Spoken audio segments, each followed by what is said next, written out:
করো না গো, আমি তোমারই আছি।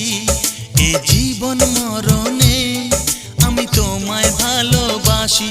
আমি তোমার ছায়া হয়ে রব তোমার পাশাপাশি।